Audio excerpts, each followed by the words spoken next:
Hola, bienvenidos a Un Profesor. Hoy vamos a estudiar cuáles son los trastornos provocados por mutaciones genéticas. Las mutaciones genéticas no siempre tienen que provocar trastornos, pero cuando los provocan pueden ir desde efectos ligeros a síndromes muy graves. Los trastornos genéticos son variables porque no todos están provocados por cambios igual de grandes en la estructura del ADN. Por ejemplo, podemos encontrarnos cambios en una única base. Solo un cambio en una base ya puede producir un trastorno.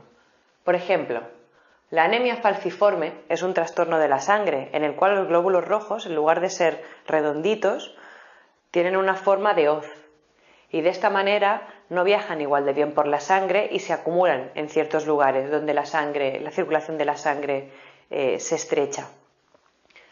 Entonces esto produce debilidad, produce mareos, produce una manifestación que es muy incómoda para la persona que la tiene. La anemia falciforme y la hipercolesterolemia familiar, que también tiene un componente claramente genético, las dos son cambios en una única base. Esto quiere decir que el ADN de la célula hija es exactamente igual que el de la madre, pero hay una mutación en un único lugar, hay un cambio en una única base. Recuerda que las proteínas están formadas por aminoácidos, con lo cual, si yo cambio una base del ADN, cuando yo lea esa cadena y construya la proteína que sale de esa cadena, la proteína va a ser diferente. Se me va a plegar diferente en el espacio y por lo tanto su función se va a ver comprometida. Incluso puede que no funcione. En estos dos casos, además, se da que los individuos que son homocigotos, es decir, que tienen la información dañada desde los dos progenitores, tienen efectos más graves que aquellos que solo tienen una información, uno de los alelos dañados. Esto significa que hay una dominancia parcial o dominancia incompleta en estos patrones de herencia, ya que los individuos sanos son aquellos que tienen los dos alelos sanos.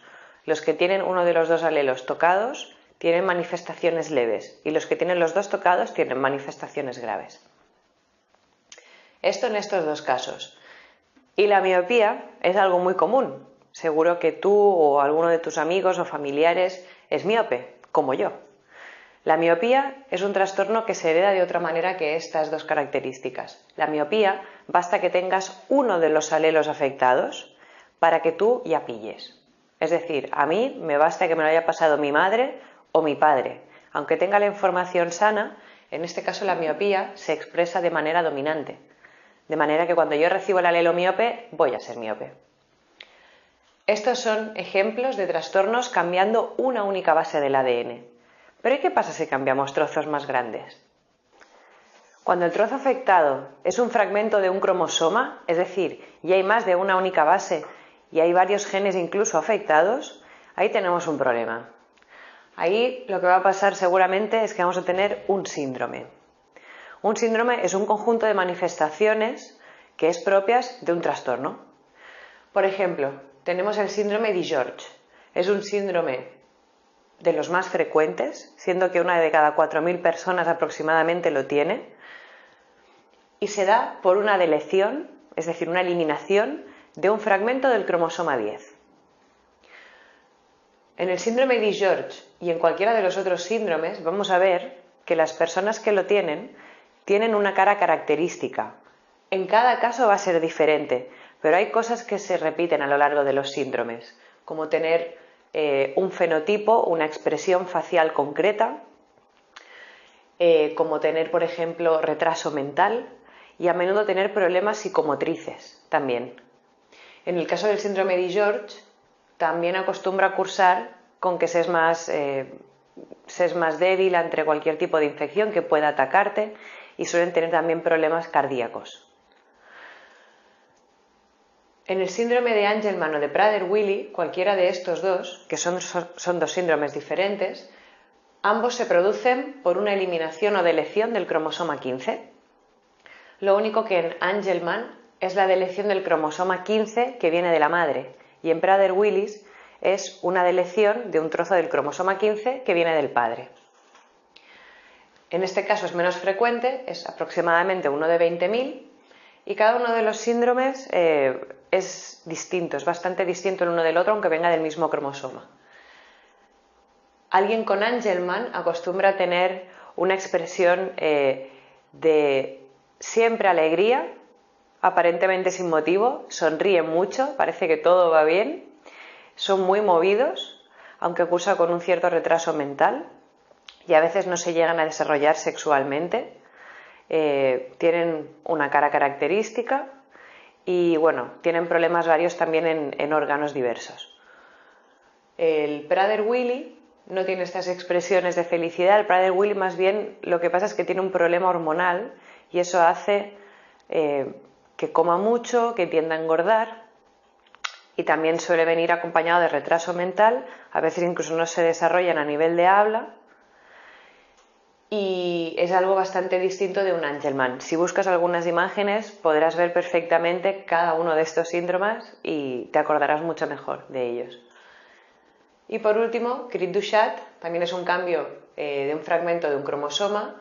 Es raro, es un trastorno raro, solo uno de cada 50.000 personas lo tiene, y se le llama así por el llanto típico de las personas que tienen el síndrome de Cri-du-Chat, que parece el llanto de un bebé gatito. Estas personas tienen un trastorno en su laringe y eso es lo que hace que tengan ese sonido tan peculiar. Tienen una cara característica con unos dientes muy grandes, con una mandíbula prominente. En su caso se debe a una deleción del cromosoma 5, no todo, sino un fragmento.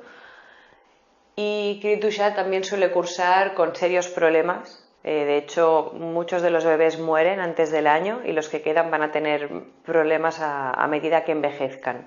Cuanto más mayores se hagan, más problemas van a tener.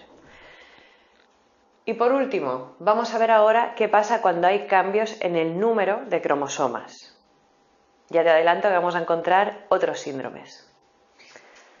Y en los cambios por número de cromosomas, directamente lo que tenemos es un cromosoma de menos o un cromosoma de más, con todo lo que esto implica.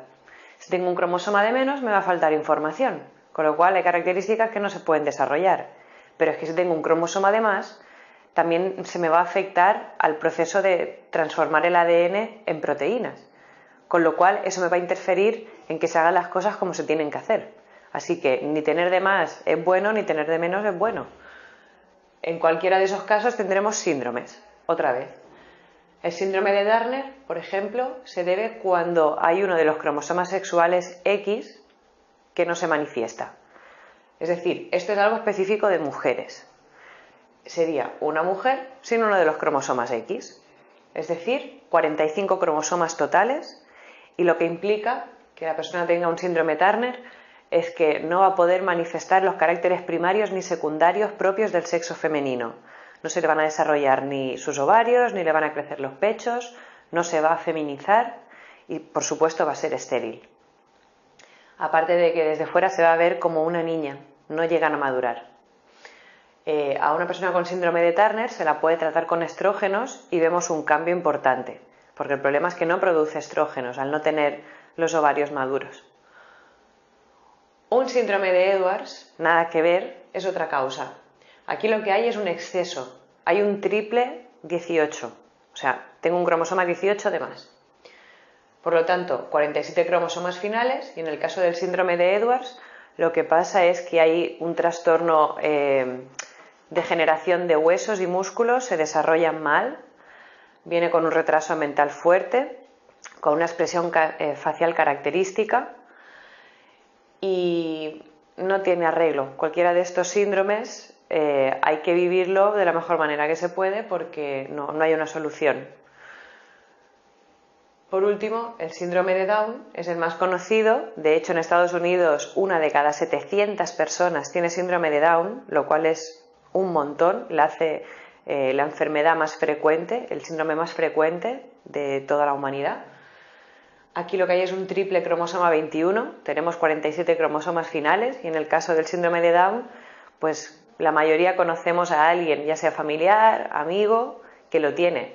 Tienen esa expresión característica de síndrome de Down, suelen tener problemas con el corazón, ya más en edad adolescente o avanzada, y los síndromes de Down casi siempre cursan con retraso mental, pero la buena noticia es que las formas más frecuentes son aquellas que van de lo leve a lo moderado, no son formas muy graves. Sobre todo en el síndrome de Down hay que tener en cuenta algo que va a servir para otros trastornos también, que es que tú puedes tener todas tus células afectadas con esta trisomía o triple 21 o no. Es decir, algunas que tienen el triple 21 y otras que son normales. A eso en genética se le llama mosaicismo. Es decir, que un mismo individuo tiene información genética diferente en las células de su cuerpo. En principio, cuanto más mosaicismo hay, menos grave es el síndrome de Down. Aunque todavía los científicos no quieren jurar esto a pies juntillas porque no está claro, pero es hacia donde van las pistas. ¿Qué sucede? Hemos visto cambio por número de una sola base, cambios por fragmentos y cambios por número. Hay otro tipo de cambios. Pero esos cambios son los cambios que no son determinantes, como pasa aquí. Este último grupo de enfermedades ya no se da por un gen que esté tocado o por un grupo, un fragmento de genes que estén tocados. No es un cambio de una base, no, es algo más complejo. Las enfermedades multifactoriales que tienen una parte de componente genético significa que son enfermedades que se van a expresar más fácilmente, o sea, tienes más posibilidad de tenerlas si en tu ADN tienes ciertos alelos. Si tuvieras otros, no serías tan sensible a padecer estas enfermedades, pero al tener algunos alelos que se llaman alelos de sensibilidad, si se combina este componente genético con otros componentes ambientales, tienes más posibilidades que otra persona de manifestar la enfermedad. Esto pasa, por ejemplo, con la esquizofrenia o con la depresión. No podemos encontrar un único gen que sea el gen de la esquizofrenia o el gen de la depresión, pero sí que se ha visto que entre familias y entre grupos humanos hay ciertos alelos que cuando se poseen lo vuelven a uno más sensible a padecer estos trastornos. Por lo tanto, ves que no es un tema simple el tema de los trastornos por mutaciones genéticas, pero en cualquier caso hay algunos síndromes y algunos trastornos que están muy bien definidos, muy bien estudiados y puedes hacer los ejercicios que hay a continuación para ver si te ha quedado todo claro. ¡Feliz estudio!